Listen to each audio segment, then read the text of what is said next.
بە ناوی خۆی گەورە سڵاوتان لەبێت بەڕێزان لە شاری بەغداد خۆپیشاندانی میلیۆنی بۆ گۆڕانکاری لە کۆمیسیۆنی باڵای سەربەخۆی هەڵبژاردنەکانی عێراق بەرەوەچوو جارێکی تر لە ئەنگرانی ڕەوتی سەدر بە مەبەستی دروستکردنی فشار لەسەر دەسەڵاتدارانی عێراق خەریکی خۆپیشاندانن. میواندارێک لە بەڕێزان دکتۆر فەرهاد قادر ئەندامی پەرلەمانی عێراق هەروە عەبدوڕەحمان عەلی ئەندامی پەرلەمانی کوردستان باز لە کاریگەری خۆپیشاندانەکان لە نێوان عێراق و هەرێمی کوردستان دەکەین. لە سەرەتادا راپۆرتێک دەبین دواتر لەگەڵ میوانەکانمان درێژە بەم پرسە دەدەین.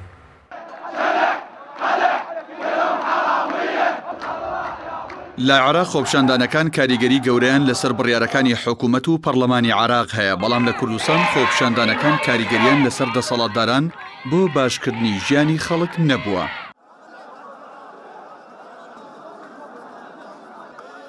لە ماوەی ساڵی ڕابردوودا تا ئێستا لە شاری بەغداد چەندین خۆپیشاندانی ملیۆنی لەلایەن هاوڵاتیان و لایەنگرانی ڕەوتی سەدر ئەنجام دراون بە مەبەستی چاکسازیکردن و بنەبڕکردنی گەندەڵی.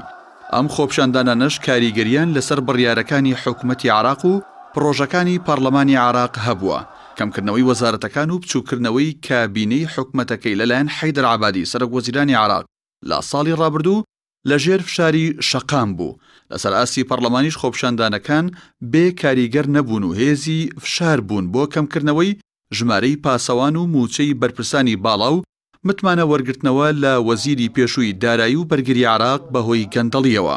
هۆکاری کاریگەربوونی خۆپیشاندانەکان لەسەر دەسەڵاتدارانی عێراق دەگەڕێتەوە بۆ قەبارەی خۆپیشاندانەکان بە جۆرێک. چەندین جار خۆپیشاندانی ملیۆنی بۆ چاکسازی و سزادانی گەندەڵکاران بەڕێوە چووە. بۆنی ڕێبەری خۆپیشاندانەکان و سەرکردایەتیکردنی خۆپیشاندانەکانیش لەلایەن هێزێکی سیاسی ڕۆڵی گەورەی گێڕاوە لەسەر ئەنجامی خۆپیشاندانەکان. لە ئێستاشدا لایەنگرانی ڕەوتی سەدر دەستیان کردوتەوە بە ئەنجامدانی خۆپیشاندانی ملیۆنی بۆ گۆڕانکاری لە ئەنجومەنی کۆمیسیارانی کۆمیسیۆنی هەڵبژاردنەکانی عێراق.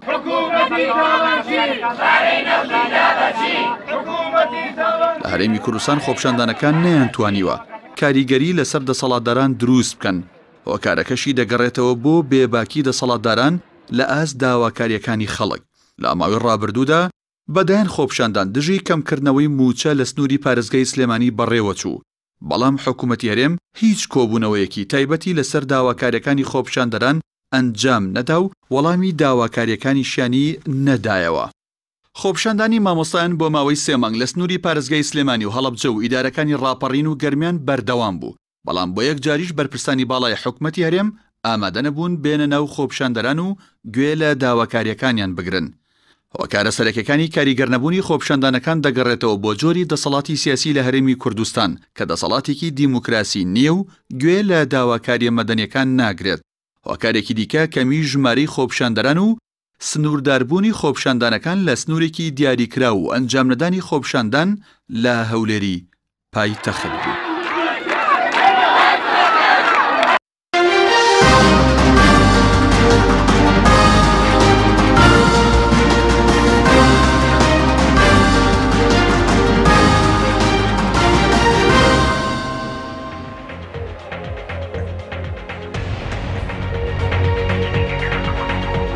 دووبارە سڵاوتان لەبێت بەڕێزان. ئەگەر سەرەتا بچین لە کاک دکتۆر فەرهاد کە لە بەغدادەوە لەگەڵمان کاک دکتۆر زۆر سوپاس بۆ بەشداریکردن لە بەرنامەکەماندا. سەرەتا بەر لەوەی کە باز لە مەسەلەی کاریگەربوونی خۆپیشاندانەکان بکەین، حەز دەکەم لە خۆپیشاندانەکەی ئەمڕۆی لە ئەنگرانی ڕەوتی سەدرەوە دەست پێ بکەین کە ئەمڕۆ دووبارە دەستیان کردووە بە خۆپیشاندان بۆ گۆڕانکاری لە کۆمیسیۆنی هەڵبژاردنەکان. ئەم خۆپیشاندانانە چ کاریگەریەکیان دەبێت؟ سڵاو لە ئێوە لە هەموو بینەرانی خۆشەویست. دیارە لە ماوەی ڕابردوودا مقتەدا سەدر چەندین جار بەیاننامە و هەڵوێستی خۆی ڕوون کردوێتەوە و کۆمەڵی داواکاری خستووەتە بەردەست هەم لایەنە شیعەکان و هەم لایەنە عێراقیەکان بە گشتیەک لەوانە مەسەلەی هەڵبژاردن و خاڵێکی ترکە گرنگەوە ئەمڕۆ تەکیدیان لێ کردەوە مەسەلەی هەڵبژاردننی دەستەیەکی نوێیە بۆ کۆمیسیۆنی سەربەخۆی هەڵبژاردنەکان کە بەلای ئەوانەوە ئەم کۆمیسیۆنە کۆمیسیۆنێکی حەزبیە و لە هەموو لایەنە سیاسیەکانی عێراق پێک هاتووە لە کاتێکا پێویستەکە کە کۆمیسیۆنێکی سەربەخۆ بێت بۆ ئەوەی بتوانێت ئەنجامی هەڵبژاردنەکان بە شێوەیەکی شەفاف و بە شێوەیەکی دادپەروەرانە ڕابگەێنێت. بەڵێ کاریگەری ئەم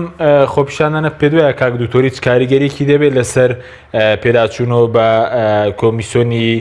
سربەخۆی هەڵبژاردنەکان کە ئەگەر کاریگەر شێبێت دەبێت لەکوێوە دەست بکرێت ئەرکی پەرلەمانە یاخود دەرکی حکوومەتی عێراقی کە پێداچوونەوە بکات. من پێم خۆشە پێش وەڵامدانەوەی ئەو پرسیارە قسە لەسەرەوە بکەن بە پێ ئەو داتانەی کە لە بەردەستی ئێمایە زۆرێک لە جونگەکانی کۆمیسیۆنی هەڵبژاردن دەستەی کۆمیسیۆنی سەربەخۆی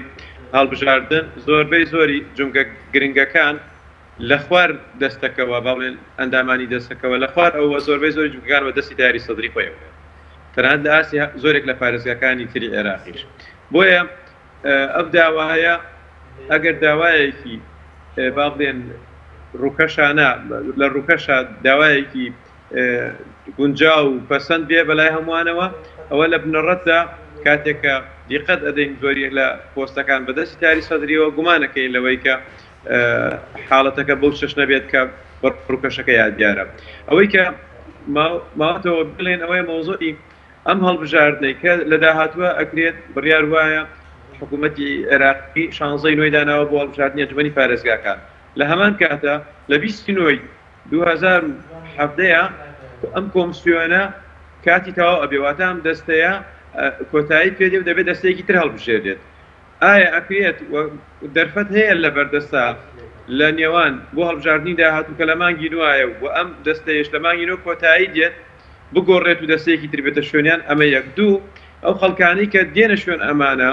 لە ڕووی تەکنیکیەوە پێویستیان بە ڕاهێنانێکی زیاتر لە ساڵێکە بۆ ئەوەی بتوانن ئاشنای ئەمە بن بۆیە زۆرێک لە چاودێرانی سیاسی و پسپۆران لە بواری هەڵبژاردنە پێیان وایە بۆ گۆڕینی هەر دەستەیەک دەبێت لە دوای هەڵبژاردنەکەەوە بکرێت بۆ ئەوەی 4 ساڵی بەدەستەوەی دەتوانێت ئەو ستافە نوێیە بە باشترین شێوە ڕابهێنێت چونکە ئێمە ئەم دەستەیە زیاتر لە 8 ساڵە بەردەوامە و ئەم 8 ساڵە اینجا کۆمەڵێک خەلەل و کێشە و گیرۆگرفتی تەکنیکی دێتە بەردەست کە لە ئەنجامی هەر هەڵبژاردنێکە زیاتر لە 20 ڕۆژ بۆ مانگێکی دەوێت بۆی ئەنجامەکە ڕابگەێنن چجا ئەوەی دەستەیە کە هیچ پسپۆڕی و شارەزایی و وردکاریەکی تیان نەبێت لە بواری کۆمسیۆن و هەڵبژاردن و پرۆسەی یەکلایکردنەوەی دەنگەکان و ڕاگەیاندنیا چۆن ئەبێت ئەمەی کە ئێستا داوا ئەکرێت ئەتوانم بڵێم تیاری سەدری و هەندێک لەلایەنە مەدەنیەکانشی لەگەڵات تەنانەت خۆپیشاندانەکەی ئەمڕۆ هەندێک لە ڕێکخراوە مەدەنیەکانیش هاودەنگ بوونە لەگەڵ تیاری سەدریە بۆ جەختکردنەوە لەسەر گۆڕینی دەستەکە بەڵام ئەوەی کە زۆرێک لەلایەنە سیاسیەکان بەشی ئەو سنە و کوردیشەوە لەگەڵێتی ئەوەیە ناکرێت لە مانگینەوە هەڵبژاردن بگرێت لە هەمان کاتە پێش مانگینەوە دەستەیەکی نوێ هەڵبژێرێت کە نازانی ئەو دەستەیە بەچی ئاقارەکە ئاڕوا بیریشمانە چێ تیاری سەدری داوای ئەوە ئەکە کە کۆمەڵێ لە دادوەر هەڵبژێردێت بە شێوەیەکی کاتی سەرپرشتی هەڵبژاردنەکە بکە و ئەنجامەکە ڕابگەێنێ دوای ئەوە بۆ هەڵبژاردننی داهاتوە هەمان پرۆسە تێپەڕینەوە کۆمەڵی دادوەری تر سەرپرشتی هەڵبژاردنەکانی ئایندەش بەڵێ زۆر باش ئەگەر بە کورتی وەڵامیەوە پرسیارەشمان بدەیتەوە سەبارەتەوەی کە ئەمڕۆ باس لەوە کرا کە بەوەی کاریگەری ئەم خۆپیشاندانەوە پەرلەمانی عێراق چۆڵ کراوە و کارەکەی ئەم خۆپیشاندانە بوو خۆی لە ڕاستیە وەکو دەوترێت هەڵبژاردننی دەستێکینەوە بۆ کۆمسیۆنی هەڵبژاردن کارەکە لە بەردەستی حکوومەتی عێراقی و پەرلەماندایە ئێستا پەرلەمان کۆمەڵێک ناوی لە بەردەستایە بۆ ئەوەی دەستەیەکی نوێ هەڵبژێردێت لە جیاتی ئەوان بەڵام زۆرێک لەلایەنە سیاسەکانی ناو پەرلەمان لەگەڵ ئەوانین کە تەوقیتەکە ئێستا بێت بەڵکو پیان وایە ئەو دەستە نوێ دەکرێت بخرێتە دوای هەڵبژاردنەکەەوە چونکە ئەو گوتم ئەم دەستە کە ئێستا بەردەوام من تاوەکو 21 مانگی نۆ بەرواری و ماوەیان ماوە بۆ ئەوی کاری خۆیان بکەن بەڵام هەڵبژاردنەکە 16 نۆ دانراوە وەکو ئەوەی کە وتم ئەم ترسە کە ئێستا ئەمڕۆ هەبوو تاوەکو کاتژمێر 12 پەرلەمان دەوامی ئاسایی هەبوو ئەو خۆپیشاندانە لە کاتژمێر 3 پاشنیەوە ڕۆدەستی پێکرد لەبەر ئەوە پەرلەمان وەکو حاڵەتی احتیاتی بڕیاریدا ئەوەی کە فەرمانبەران و ئەندا پەرلەمانەکان و هەموو کارمەندانی ناو پەرلەمان و تەنانەت ئەمینداریەتی گشتی ئەنجومەنی وەزیران کە بە تەنیشت پەرلەمانەوەیە لە کاتژمێر 12ەوە هەموو لایەکیان ئاگادار کردەوە کە بیناکە چۆڵ بکرێت وەکو ئەگەر یەک وەکو حاڵەتی احتیاتی نەبادا وەکو جاری پێش و لە دەواازەکانی ناوچەی سەوزەوە بێنە سەر پەرلەمان و چونکە بمانەوە نەمانەوێ پەرلەمان دەستی بۆ درێژەکرێت لەوەی کە پێویستەکە ئەم کۆمسیۆنە بگۆڕێت بەڵام دوجارش کە دەیتەوە بۆ پەرلەمان پێویستی بە حەسبکردنی پرسەکان هەیە لە ڕێگەی دەنگدانەوە کە بەڵێ سپاس دەکەم کاوتۆ دواتەگەرە مولای بەرز ئەگەر بچین هەرو لای کاگ عەبدوڕەحمان زۆر سپاس بۆ بەشداریکردنت لە بەرنامەکەماندا ئەگەر باز لەوە بکەین بۆچی خۆپیشاندانەکان بۆ نمونە لە عێراق لە ماوەی ڕابردوودا کاریگەریان هەیە و بەردەوام ئێمە خۆپیشاندان دەبینین بۆ گۆڕانکاری لە کۆمیسیۆن و لە چاکسازی لە حکوومەت بەڵام لە هەرێمی کوردستان مەسەلەن خۆپیشاندانەکان کاریگەریان نییە. بەڵێ زۆر سپاس سڵاوم بۆ میوانەکەشت هەیە دیارە پێش هەموو شتێک دەبێ بزانین کە خۆپیشاندان بریتە لە ڕێپێوانێکی جەماوەری یاخودگرتبوونەوەیەکی جەماوەری کە ئەمە مافێکی دەستوری و یاساییە و پێویستە لەلایەن بەرپرسان و کاربەدەستانی هەر وڵاتێکەوە یا هەر شارێکەوە زۆر بەڕێزەوە گوێ لە خۆپیشاندەران بگرێت بەڵام بەداخەوە لە هەرێمی کوردستاندا خۆپیشاندان لە ڕاستیدا بینیمان بە تایبەتی لە ساڵی ڕابردووە کە زیاتر لە 3 مانگی خایاند بەڵام لەلایەن بەرپرسانی باڵای ئەم هەرێمەوە بە هیچ شێوەیەک نەگویان لێگیرا لانی کەم بۆ جارێکیش نەتونە ناو خۆپیشاندەرانەوە و وەڵامی خۆپیشاندەران بنەوە یاخود داواکاری خۆپیشاندەران وەربگرن بۆیە زۆر بەداخەوە ئەمە کاریگەری کردە سەر ئەوەی ڕەنگە لە هەرێمی کوردستاندا بە جۆرێک لە جۆرەکان خەڵکی متمانیان بە سازدان و ئەنجامدانی خۆپیشاندان نەمێنێ بەڵام ئەگەر سەیریکەین لە وڵاتێکی وەکو عێراقدا کە ئێمە لە ساڵانی ڕابردووە زۆر جاروشەیەک بەکارە هات کە گواستنەوەی ئەزمموی جوانی هەرێمی کوردستانە بۆ عێراق لە ڕاستیدا بینیمان لە عێراقا خۆپیشاندان کاریگەری ڕاستەوخۆی هەبووە لەسەر بەرپرسە باڵاکانی حکوومەتی عێراقی بۆ گۆڕانکاری بۆ چاکسازی بەڵام لە هەرێمی کوردستاندا بە حکمی ئەوەی ئەم بەرپرسە باڵانە لە ڕاستیدا زۆر بێباکن و ئەوەی بەلایەنەوە گرنگ نەبێت مافی هاوڵاتیە ئەوەی بەلایەنەوە گرنگ نەبێت داواکاری و خواستی کۆمەڵانی خەڵکی کوردستانە بۆیە بۆ دقەیەکیش یا بۆ ساتێکیش ئامادە نەبوون بەرپرسە باڵاکان لەگەڵ ئەوەی بۆ ماوەی 3 مانگی ڕێک زۆرینەی مامۆستایان فەرمانبەران پزیشکان مامۆستایانی زانکۆ و بەشێکی زۆری فەرمانبەران لەسەر شەقامەکانە بوون بەڵام بەداخەوە بەرپرسانی هەرێم نەوەڵامێکی ڕاشکاوانەیان هەبوو و نەچوونە سەر شەقامەکان و ڕاستەوخۆ لە ناو شەقامەوە گوێ لە خەڵکانی خۆپیشاندەر بگرن ئەمانە بەڕاستی وای کرد بە جۆرێک لە جۆرەکان نیشانەی پرسیاری دروست بوو لەسەر خۆپیشاندان و خۆپیشاندان وای لێ هات ئیتر خەڵک متمانەی پێنەماوە بەڵێ هۆکارەکەی پەیوەندی بە ئەوەیە کە خۆپیشاندانەکان قەبارەیان گەورنی لە کوردستان خوب پەیوەندی بە مامەڵەکردنی دەستەڵات لەگەڵ مەسەلەی خۆپیشاندانەکان وەڵام من زیاتر هۆکارەکەی بۆ ئەوە دەگێرمەوە کە مامەڵەی خراپی دەسەڵاتە لەگەڵ خۆپیشاندەراندا ئەگینا ئەو خۆپیشاندانانەی کە لە ماوەی 3 مانگی ڕابردووە وڵی ماوەی 3 مانگ بەردەوامی هەبوو بە تایبەت لە سنووری پارێزگای سلێمانی و هەڵەبجە و قەزاونەحەکانی دەوروبەریدا لە ڕاستیدا ژمارەیەکی زۆر بوون و لە هەموو دنیا شاوایە یعنی ئێمە وڵاتێکی وەکو میسر بێنەوە بە نمونە کە ژمارەی دانیشتوانی زیاتر لە 80 ملیۆن کەسە خۆ 80 ملیۆن و 10 ملیۆنیش نهاتنە سەر شەقام ڕەنگە ئەوانەی کە هاتبوونە سەر شەقام و داوای گۆڕانکاریانە کرد لە ڕاستیدا ژمارەیان لە 2 ملیۆن تێنەپەڕی بێت بۆیە ئەوانەی کە لە خۆپیشاندانەکانی ڕابردووی شار و شارۆچەکانی کوردستاندا ڕوویاندا ئەمانە نەخبەیەک بوون پێشەنگی خەڵکانی خۆپیشاندەریانە کرد و دەستەی جیاوازیان دروست کردبوو لە شار و شارۆچەکانە کە دەکرێت ئەمانە ناوبنەی نخبەی خۆپیشاندەران و بەڕاستی ڕۆژەکەشی کەم نەبووە یعنی ڕۆژ هەبووە نزیکەی 10,000 هاوڵاتی بەشداریان کردووە لە خۆپیشاندانەکانە کە ئەمە لە ڕاستیدا ڕێژەیەکی زۆرە دەکرا زیاتر بێت و دەکرا هەموو توێژەکان بە یەکەوە بەشداریان کردایە چونکە ئەم هەرێمی کوردستانە هێندە گەندەڵی تیاکراوە هێندە مافی توێژە جیاوازەکانی خەڵکی کوردستان خوراوە یعنی من پێم وان نییە هیچ توێژێک هەبێت لە مناڵەکەوە بیگرە تا دەگاتە خوێندکارێک تا دەگاتە مامۆستایەک پزیشکێک هێزێکی بەڕاستی برادرانی هێزەکانی ناوخۆ تا دەگاتە هێزی پێشمەرگەی کوردستان تا دەگاتە پێشمەرگە دێرینەکانیش کە 2 ڕۆژ پێش ئێستا بینیمان پێشمەرگە دێرینەکان کە بۆ خۆیان لە ڕاستیدا ساڵانێکی زۆر خەبات و تێکۆشانیان کردووە تاکو ئەم ئازادیەی کە ئێستا ئێمە پیاداین بەرهەمی بهێنن تاکو ئەم ئەزمونەی کە ناوەندرا ئەزمموی حکومڕانی کوردی بەرهەمی بێنن بەڵام بەداخەوە بینیمان پێشمەرگە دێرینەکان هاتونتە سەر شەقام و داوای موچەکانیان نەکەن کە ئەمە داواکارێکی ئەجگار سەرەتاییە یعنی بەداخەوە لە هەرێمی کوردستاندا هەموو توێژەکان ناڕازین و حکوومەتی هەرێمی کوردستان وەکوتم هێندە گەندەڵی کردووە هێندە مافی خەڵکی بەڕاستی خواردووە هیچ توێژێک نییە لاری نەبێ یا ناڕزایی نەبێت لەم حکوومەتەی کە ئێستا پێوتە حکوومەتی هەرێمی کوردستان لەکوێی دنیا هەبووە یعنی تۆ بیکەرەوە خانشینان کە لە وڵاتانی دنیا دوای خانشین بوونیان ڕێز و تەقدیرێکی زۆریان لێ دەگیرێت هەموو پێداویستیەکانی ژیان و خزمەتگوزارەکانیان بۆ دابین دەکرێت بەڵام تا ئێستا دەبینین موچەی مانگی حوتی 2016 وەرنەگرتووە ئەمە بۆ خۆی جۆرێکە لە سوکایەتیکردن بە تاکی کۆمەڵانی خەڵکی کوردستان لە هاوڵاتیەکەوە کە فەرمابەر نییە تا ئاگاتە فەرمابەران و لە هاوڵاتێکی کاسبکاری دەستگێڕەوە تا ئاگاتە بازرگانێکی گەورە بۆیە بەداخەوە دەیڵێم ئەوەی لە هەرێمی کوردستاندا ڕوو دەدات لە ڕاستیدا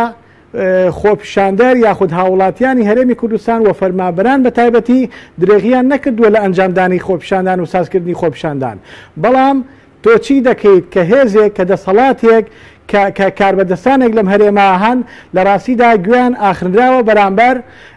خۆپیشاندەران و بە جۆرێک لە جۆرەکان خەویان لێکەوتووە یعنی بەداخەوە دەیڵێم ئەمانە خەولێکەوتنی ئاسایی خەویان لێ نەکەوتووە بەڵکو خەولێکەوتنی خەویان لێکەوتووە تەنانەت کارەبای زەخت عالیشیان لێ بدەی ئەمانە خەبەریان ناوێتەوە بۆیە جێی داخە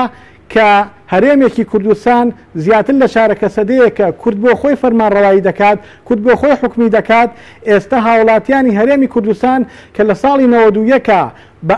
بەڕاستی ڕاپەڕین کرا شار و چارەکان ڕزگارکرا لە دەستی بۆگەنترین ڕژێم و درڕندەترین ڕژێم کە ڕژێمی سەدام بوو چاوەڕێیان نەکرد ئاسۆیەکی ڕوون هەڵبێت بەڵام بەداخەوە ئەوە بینیمان ئاسۆکە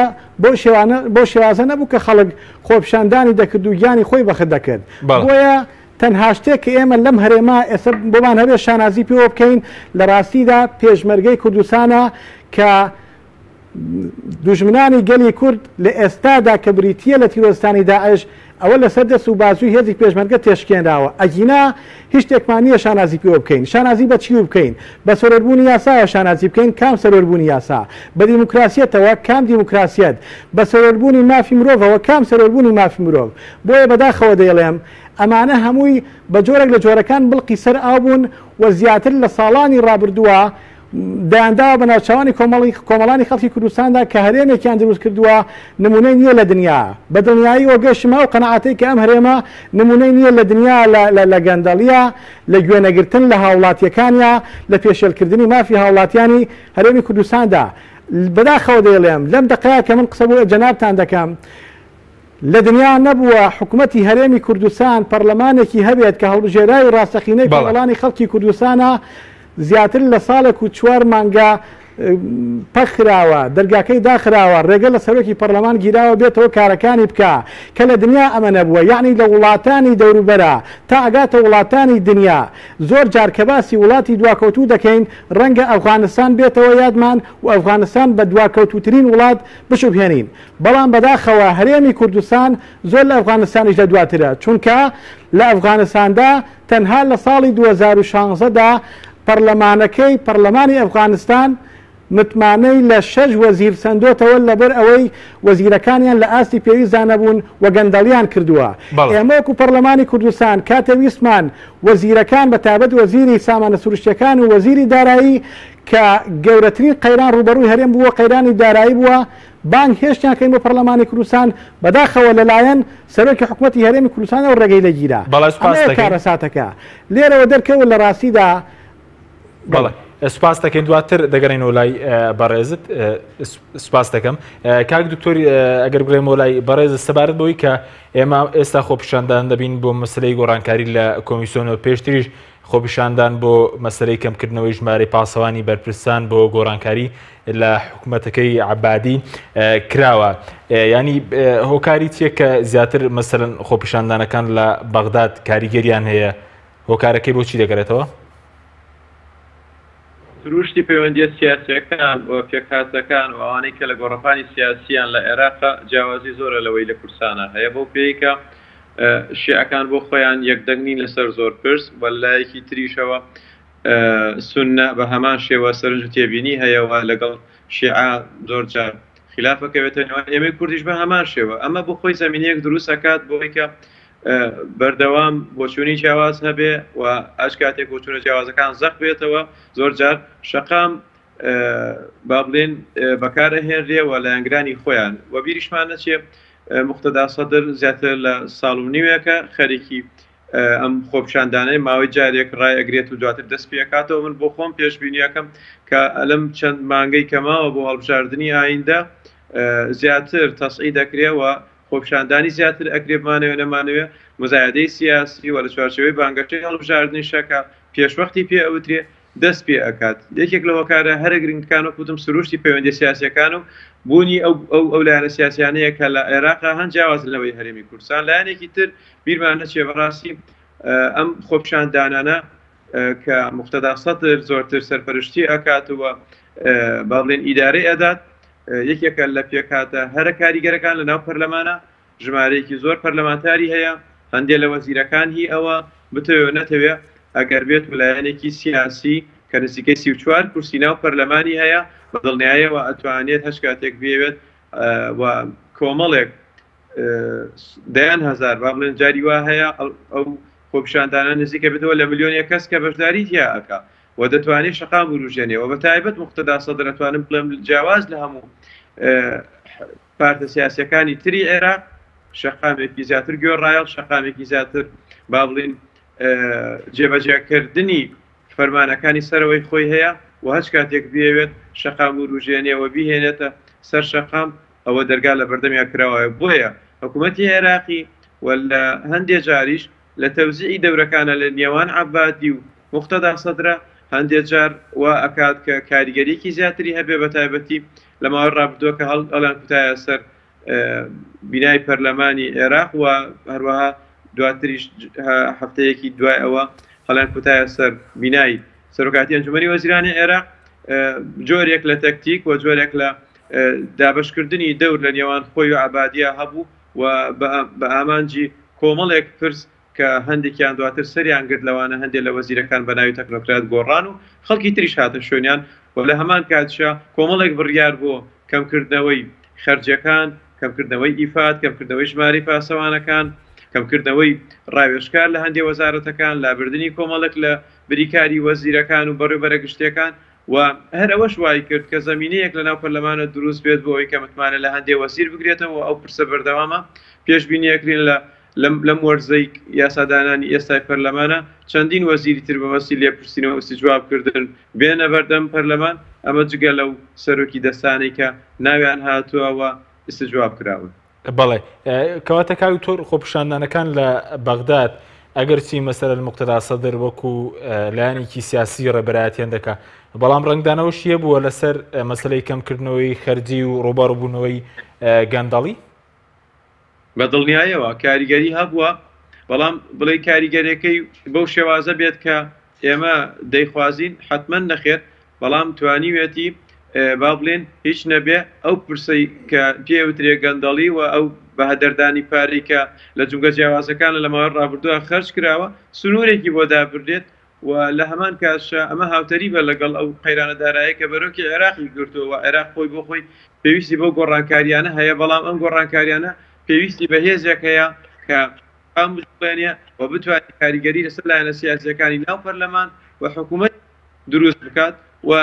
بەدڵنیایەوە ڕەوتی سەدر ئەتوانم بڵێم کاریگەرترین لایەنەکە ئەتوانێت هەر کاتێکا بێوێ ژمارەیەکی خەیاڵی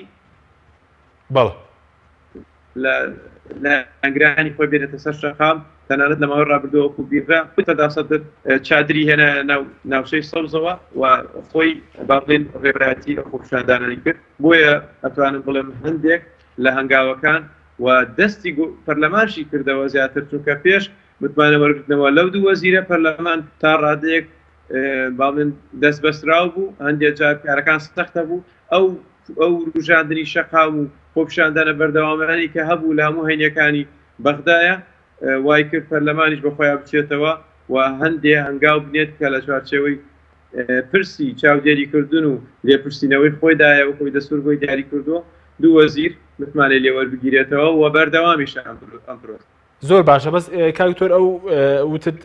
پاڵپشتی پەرلەمانیا کردویانی بەشێک لەو پرۆسەی کە کۆمەڵی وەزیر کە بەوەی گەندەڵیەوە سەر ڕایەوەی کە پشگیرێکی گەورەیان هەبوو متمانیان لێ سەنراوە بەشێکی دەگەڕێتەوە بۆ ئەو پشگیرەی کە شەقام لە ئێوەی لە پەرلەمانی عێراقی کرد؟ بە دڵنیایەوە نەکەوە هەندێک بڕیار لە پەرلەمان درا ئەتوانم بڵێم ئەگەرچی بڕیارەکان نادەسووریش بوون بەڵام لەبەرەوەی لەژێر فشاری شەقاما بوو پەرلەمان نەیتوانی هیچ شتێک بڵێ. یەک لەوانە پەیوەست بە لابردنی جێگرەکانی سەرۆکۆمارەوە کەەوە خاڵێکە دژی دەستورە بۆ پێی لە دەستورە دیاری کراوە کە سەرۆکۆمار جێگری هەیە. ئەوە دواتریش بینیمان دوای نزیکەی ساڵێک دادگای فیدراڵی ئەو بڕیارەی هەڵوەشاندەوە لە کاتێکا حکوومەت یان باڵێ خودی ئابادی بە بڕیارێک هەم جێگرەکانی سەرۆکی ئەنجومەنی وەزیران هەم جێگرەکانی سەرۆکی کۆماشی لادا و ئەمە پێچەوانی دەستور بوو و لەژێر فشاری شەقامە پەرلەمانیش دەستی بۆ ئەو چاکسازیانەی ئابادی بەرز کردەوە کە پێچەوانی دەستوریش بوو. بۆیە ئەتوانم بڵێم شەقام بۆ خۆی کاریگەری خۆی هەبووە لەسەر هەندێک بڕیارەکان جایترە و بڕیارانە چەند چوەتە جۆگەلەی بەرژەوەندی کۆمەڵانی خەڵکی عێراقەوە چەند نەچووە ئەمە پرسێکی ترە دەکرێت بە وردی قسەی لەسەر. بەڵێ سوپاس دەکەم دواتر گرێمەوە لای بەڕێستان بەڵێ بینەرانی بەرز ناوبڕێکی کورتمان هەیە دواتر دەگەڕێنەوە لاتان لەگەڵ مامێنەوە. بەرنامەی ئەمڕۆ با سپۆنسەری کۆمپانیای ئەسێ بۆ بازرگانی مۆبایل شیری ئەڵتونسا. ئەسێ یەکەمین مۆبایلی مارکەی کوردی کۆمپانیای ئەسێ بە لە بەرچاوگرتنی قەیرانی دارایی مۆبایلە تایبەتەکانی دەکاتە قستی مانگانە Q4 14,000 دینار Q5 17,000 دینار پەلە بکە بە بەخاوەنی یەکێک لە مۆبایلەکانی ئەسێ کە دوو مۆدێل و 4 ڕنگ لە خۆ دەگرێت بە قستی زۆر گونجاو. ئەسێ پێشەنگی تەکنەلۆژیای نوێ.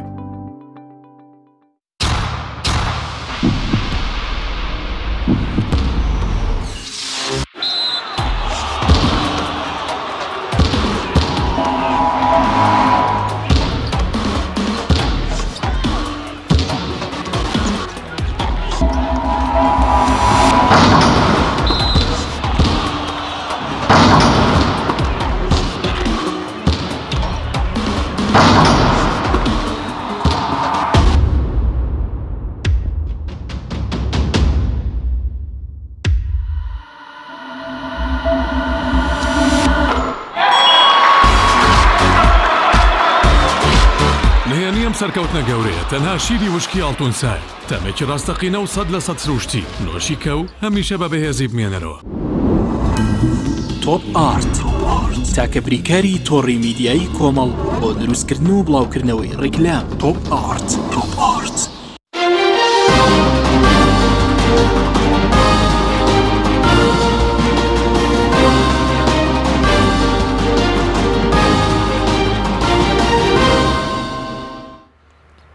دوبارە سڵاوتان لەبێت بەڕێزان. کاک عەبدوڕەحمان ئەگەر بگەڕێنەوە لای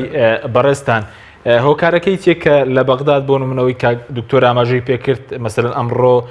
دوای مەسەلەن سەعات 12 کارەکانی پەرلەمانی عێراق و ئەمیندارێتی ئەنجومەنی وەزیران ڕاگیراوە خۆپیشاندن ئەوەندە کاریگەری هەیە بەڵام لە کوردستان خۆپیشاندنەکان کاریگەر نییە. بەڕێزت باست لەوە کرد کە بەرپرسان خەویان لێکەوتووە. بەڵێ ئەوەی ئەمڕۆ لە بەغا ڕوویدا دیارە نیشانەی کاریگەربوونی خۆپیشاندانە و نیشانەی گرنگیدانی دەسەڵاتی ناوەندە بەڕاستی بە هاوڵاتیانی خۆپیشاندە. ئیتر هاوڵاتیەکان لە هەر پێگاتەیەک بن زۆر گرنگە و من گوێم لە دکتۆرەوە بۆ قسەیەکی زۆر منطقی کرد ئەمڕۆ لە بەغا لەگەڵ ئەوەی کە ئەم خۆپیشاندەرانە زۆرینەی سەربەڕەوتی سەدن باسی لەوە کرد کە ژمارەیەکی زۆر ڕێکخراوی کۆمەلگای مەدەنیتیا بووە. لە ڕاستیدا ئەمە جێی خۆشحاڵیە. بەداخەوە لە هەرێمی کوردستاندا ئێمە لە ئێستادا خاوەنی 3160 ڕێکخراوی ناحکومین واتە ئەمانە ناویان بە فەرمین لە ڕێکخراوە ناحکومیەکانە تۆمار کراوە. زۆر بەداخەوە ئەشیلێم زۆرینەی زۆری ئەم ڕێکخراوانە لە ڕاستیدا دابەژون بەسەر حیزبە دەسەڵاتدارەکانە و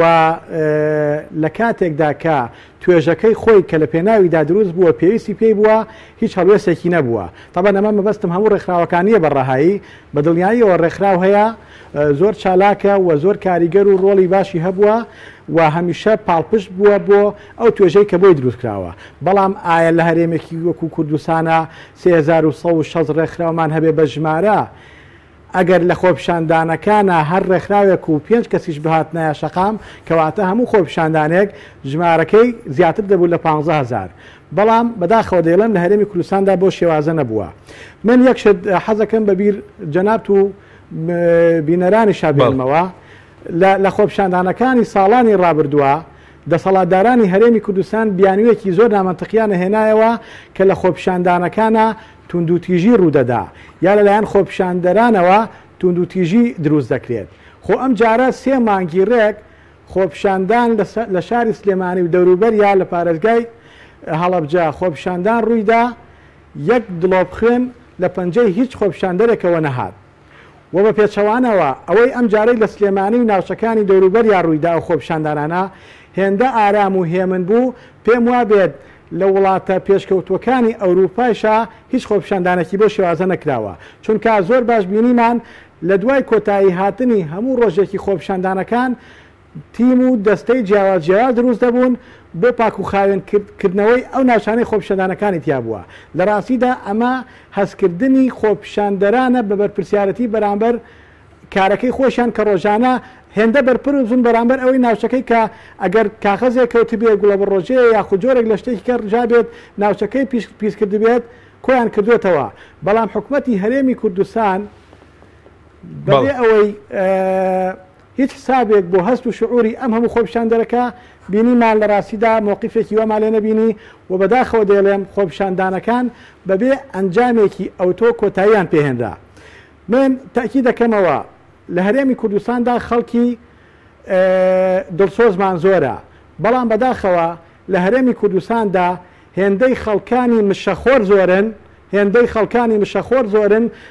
دەڕاستیدا دەیان هێندەی خەڵکانی مشورخۆرن بۆ ئەم وڵاتە. بۆیە هەتاوەکو هەرێمی کوردستان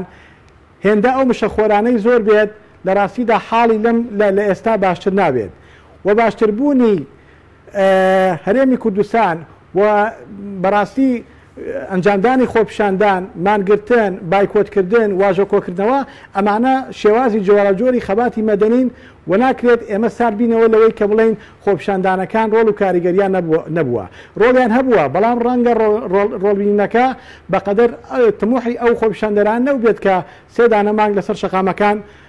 وەستان و هاواریان دەکرد ئەی حکومەتی بێباک بەڵام حکومەت لە ڕاستیدا زۆر بێباک بوو زۆر بێگوێ بوو و هیچی نەکرد. بۆیە ئەرکی هەموو لایەکمانە بە هاوڵاتیانەوە بەگشتی ڕێکخراوەکانی کۆمەڵگەی مەدەنی بە تایبەتی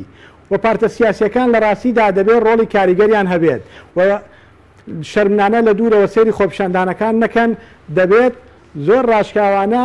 پاڵپشتی ڕاستەقینەی خۆپیشاندان کەن و هەمووشمان وتومانە پاڵپشتی خۆپیشاندەران دەکەین پاڵپشتی هەموو خۆپیشاندانێکمان کردووە کە هێمنانە بووە وەسپاس بۆخوا هەموو خۆپیشاندانەکانی هێمنانە بووە هیچ زەرەر و زیانێک بە هیچ دامەزراوەیەکی نەحکومی نەحیزبی نەگەیەنراوە و هیچ هاوڵاتیەکیش ئەزیەت نەدراوە. لێرە لەوێ چەند هاوڵاتیە گیراون کە ئەمانە لە ڕاستیدا نیشانەی پرسیاری دروست کرد لەسەر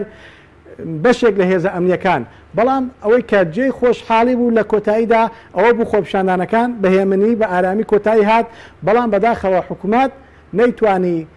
وەڵامێکی دروست و منطقی و باوەڕپێکرا و متمانە پێکرا و باتەوە بە خەڵکانی خۆپیشاندەر وەواشی لێ هاتووە لە ئێستادا یعنی وەکو لە سەرەتا باسم کرد هەموو توێژێک ناڕازیە.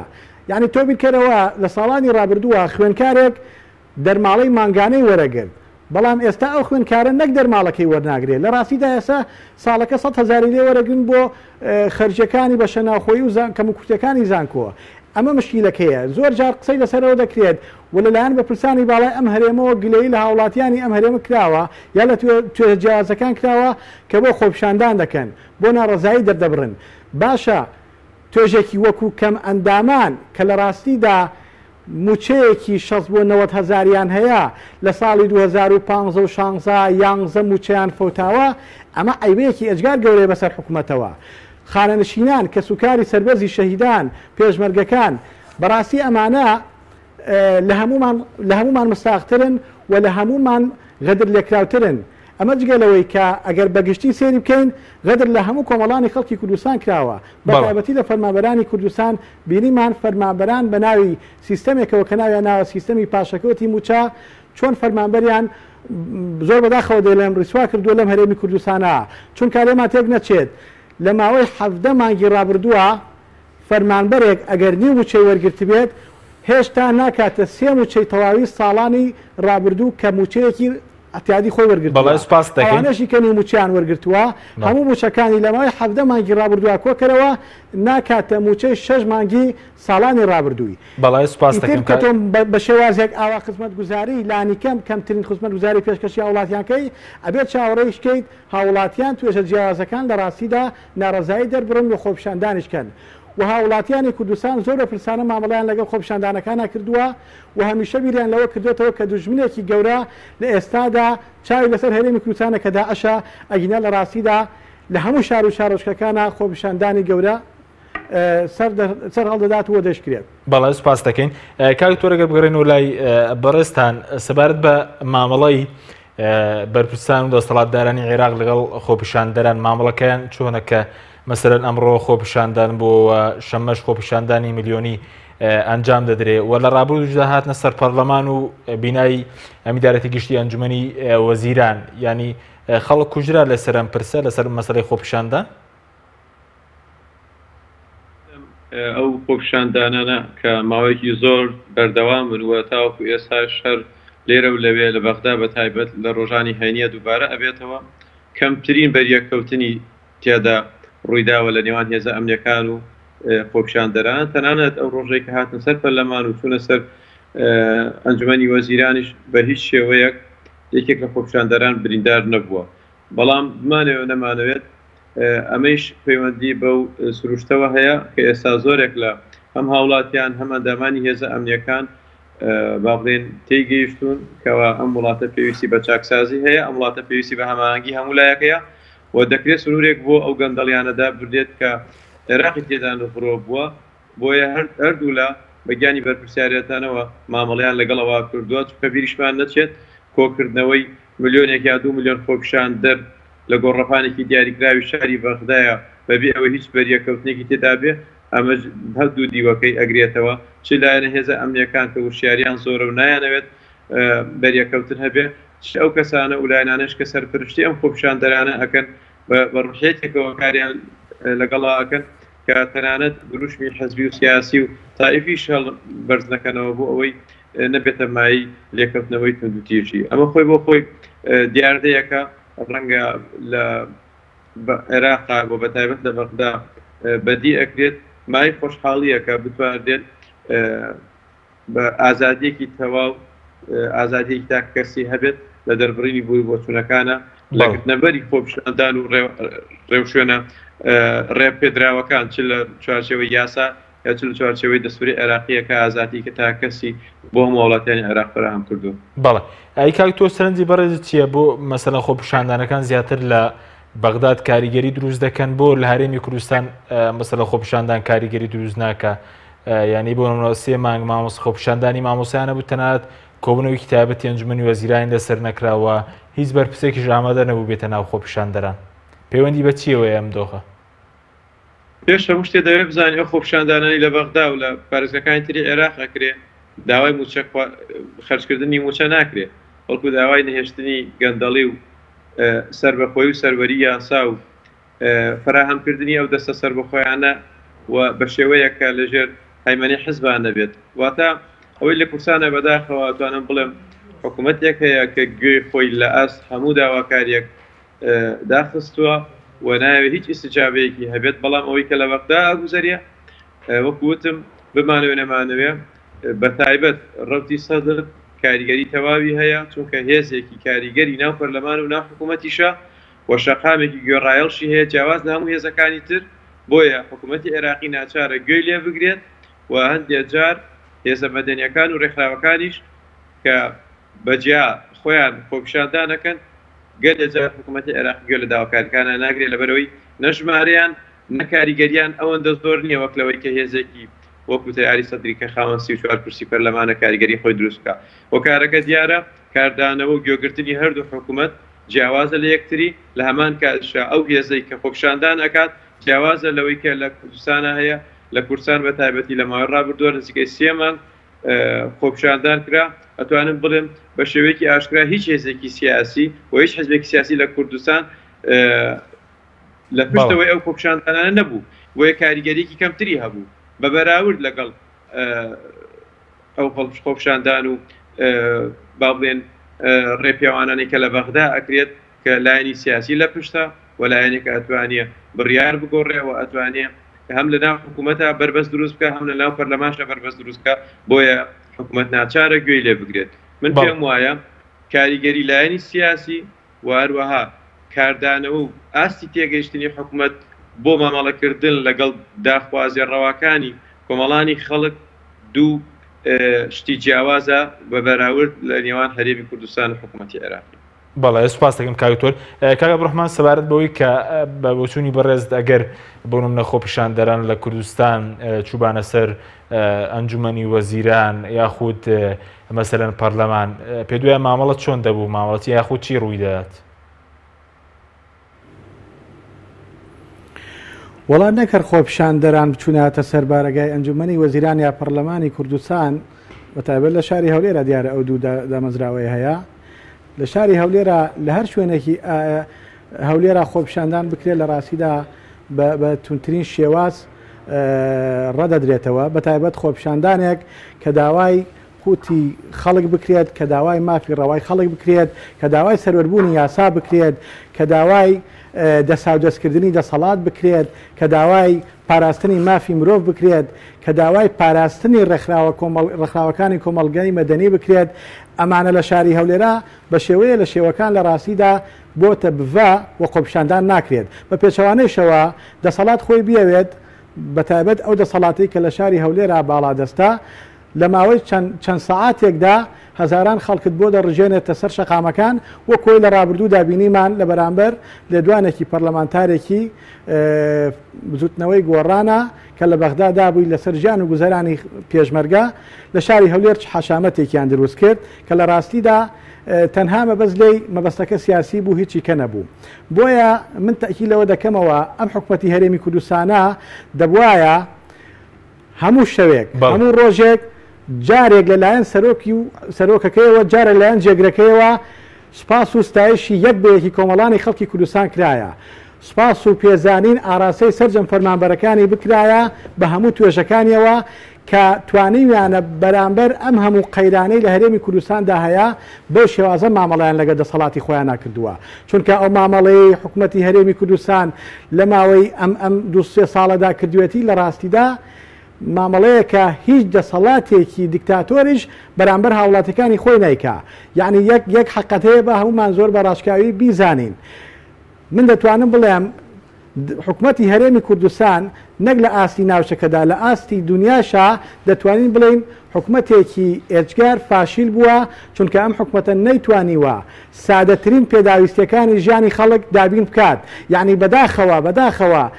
ئێمە 25 ساڵ پێش ئێستش زۆپای دار بەکارهات ئێستا زۆپای دار بە زیاتر بەکاردێت چرای فتیلە و فانۆس بەکارهاتۆتەوە نەموچە نەکارەبا نە ئاو نە هیچ شتێک نییە واتە حکوومەتی هەرێمی کوردستان بەرامبەر ئەو ئەرکەی کە هاوڵاتیان و فەرمانبەرانی کێشاویانە ئەم نەیتوانیوە چارەکە مافێکیشان پێ بدا بۆیە پێویستە حکوومەتی هەرێمی کوردستان بە خۆداچوونەوە بکات و ئەم مووقیفە جوانەی هاوڵاتیانی هەرێمی کوردستان و فەرمانبەرانی هەرێمی کوردستان لە ڕاستیدا ببێتە پند و عیبرەت بۆ ئەوەی حکوومەتێکی کارا حکوومەتێک کە حکوومەتی هاوڵاتی بێت لەم هەرێما دروست کرێ چونکە ناکرێت حکوومەتێک بەو شێوازە بێباک بێخەم بەرامبەر هاونیشتمانیەکانی بەرامبەر فەرمانبەرەکانی بەرامبەر